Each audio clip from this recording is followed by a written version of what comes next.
Olá, pessoas! Eu sou a Pri Ganiko e eu fui a convite da Sony até Los Angeles para conversar com o elenco e o diretor de O Protetor 2. Eu falei com o Denzel Washington, com a Melissa Léo e com o Antoine Fuqua, que é o diretor do filme. A entrevista foi super divertida, foi uma experiência muito legal, assim, e o filme estreia no dia 16 de agosto. Confere aí. This is the first time you're revisiting a universe for a direct sequel. Why now, of all times? It just happened that way. The right combination of elements: the filmmaker, producer, the actor, script, and success from the first one. So it was, why not? I say that's a good reason. Yeah. The character is serving justice, and this is a time where we need more justice. I see. So I thought that's perfect. Susan is a very strong-willed woman, and she's just so amazing. She's such a leader. What do you think it would be like if we got a prequel movie only about her? What would you like it to be? Oh, well, I won't even go into that because Richard Wenk and I talked long and hard on the set about that idea. Really? So we'll see. Maybe one day. Oh. The Susan Plummer story. Okay, I see. That would be so much fun. It is fun to do that. It is fun to play somebody so empowered. And I really notice in talking about it that she is recognized as a strong character. She is recognized as a powerful woman. She is not at all, and this is a credit to Antoine Fuqua and his filmmaking, a nasty bitch. Yeah, that's very true. And it's very rare. Yeah. And it's very on purpose. We've seen you do Equalizer movies, 2 now, and Men on Fire as well, which is also a movie about vengeance and making justice with your own hands. And this is kind of like similar to the Punisher stories from Marvel Comics. So do you think you're trying to make a parallel to that? Or? No, I wasn't. I don't even know the Punisher character. You said for Marvel, there's a guy named Punisher? Yeah. I don't even know, see, so... And what is your take on superhero movie genre?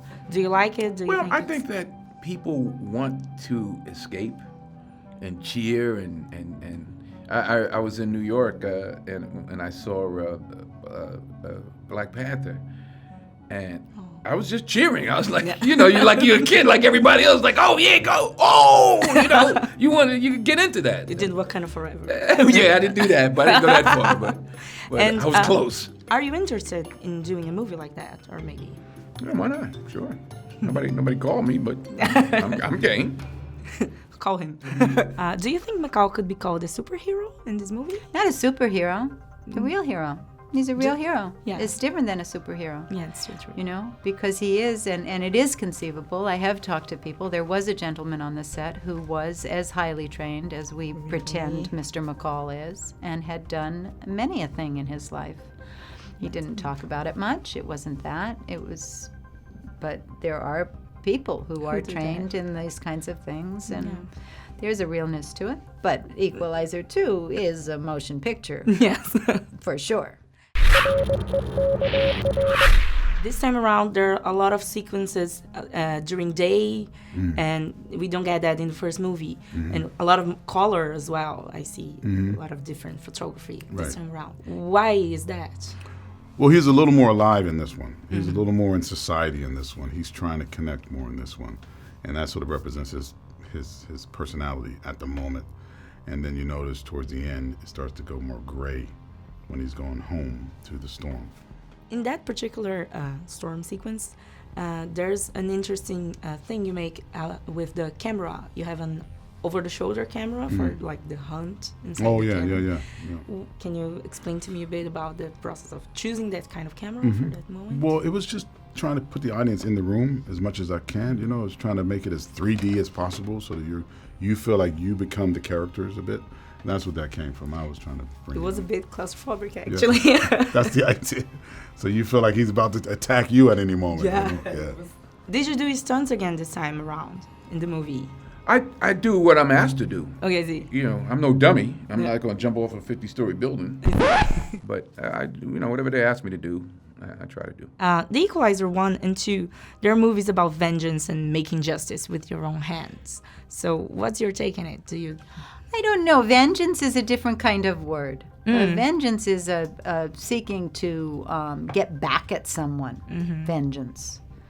Righting wrongs, equalizing things, is a much more subtle and interesting notion, which leaves some room for that it is not so black and white. I see. Right? That's very true, actually. So equalizing can be a lot of things. This movie, we see McCall having a lot of emotions. In the first one, we don't get to see that much. Do you think you can single out one, which is like his main drive for this movie? Well, I think it's just more personal with what happens to I don't want to give it away, but Okay, what happens to the people in his life is just, it's I'm trying not to but it's more personal. Okay, I see. Yeah. And what is the most challenging thing about this?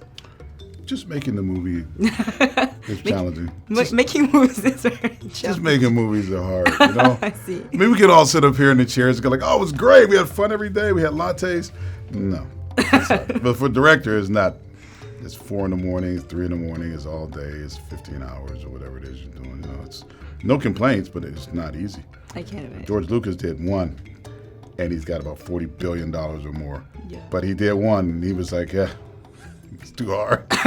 He's the luckiest guy in the world. Oh, my God.